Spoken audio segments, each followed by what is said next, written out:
Los animales a juicio. Si hoy en día los animales comienzan a ser protegidos contra las amenazas del mundo en el que vivimos, es menester saber que algunas de las especies más comunes de nuestros días fueron perseguidas, torturadas y excomulgadas por sus delitos contra la especie humana. Cerdos, toros, caballos, hormigas, mangostas sufrieron la inclemencia de la Iglesia Católica y de la justicia real en un reino como Francia. Por absurdo que pueda parecer todo esto, en la Edad Media, algunas personas no dudaron en acudir a los tribunales eclesiásticos o criminales para entablar procesos contra algunos animales acusados de asesinato y destrucción de cultivos. Fue así como las ratas, sanguijuelas, gallos y demás sufrieron por durísimas penas, entre las cuales la más temida fue la condena de hereje y peor aún, la de anatema. Abogados, demandantes y defensores se enfrentaban con el fin de proteger los intereses de sus clientes, e incluso algunos lograron la fama por conseguir el común acuerdo entre los escarabajos y los campesinos, por ejemplo, como fue el caso del mítico Barthélemy de Casneuse. Ahora, los procesos contra los animales, por más que parezcan irracionales, eran en esos tiempos bastante serios porque al siglo de las luces todavía le faltaba muchísimo para aparecer en Europa. En términos generales, las acusaciones judiciales contra estos seres de la naturaleza se dividían en dos. De un lado estaban los animales que por su delito podían ser capturados, torturados y ejecutados, como los caballos o los toros, y del otro, aquellos que debido a su cantidad no podían ser encerrados en una prisión, como fue el caso de las hormigas o de varios insectos a los cuales la Iglesia fulminó con sus sentencias. Miremos primero el caso de los procesos contra los animales de talla media o grande. Para lograr su condena, se debía capturar al sospechoso y encontrar a los testigos para proceder con la investigación de los hechos. Después, se enfrentaban los abogados de cada parte y se llegaba a la condena que podía ser ejecutada por medio de la horca o del hacha, según las costumbres de la región.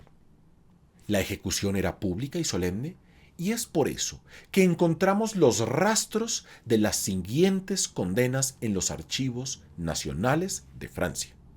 En 1266, un puerco fue quemado vivo por haber devorado a un niño en su cuna. Parece ser que era un delito bastante común. En 1404, 3 cerdos fueron colgados por el mismo crimen, y debo decir que la gente se ensañaba con la familia de los porcinos porque la lista es larguísima y porque en 200 años encontramos por lo menos 20 ejecuciones de tan simpáticos animales. Veamos ahora con qué armas contaba el reino de Francia y los franceses para condenar a los animales pequeños y a los insectos.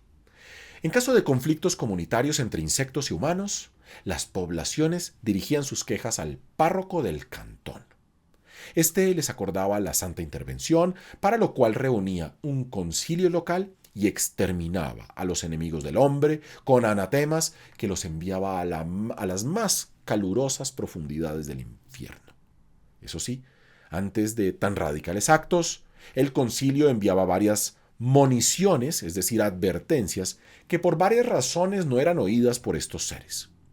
Para colmo de males, había una fórmula específica para declarar la herejía de las ratas, por ejemplo, que dice así, y se los cito de los archivos nacionales de Francia: ratas, babosas, orugas y todos ustedes inmundos animales que destruyen las cosechas de nuestros hermanos, salgan de nuestros cantones que tanto afligen y refúgiense allá donde no hagan daño a nadie, en el nombre del Padre, del Hijo y del Espíritu Santo.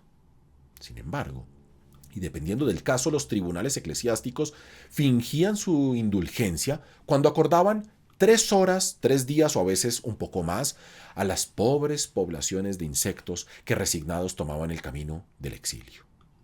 Debo confesar que si hubo algo que me dejó perplejo fue el caso presentado por este abogado, Barthélemy Chasneuse, que trataba de la condena o salvación de todas las ratas, en la cual había una polémica por el tiempo otorgado a estas para presentarse a juicio. Peor aún, El abogado defensor decía que sus clientes se habían retrasado porque se negaban a tomar el camino al tribunal por miedo a que fuesen emboscadas en su travesía. Y así continúa el autor presentando en varias páginas el complicado proceso.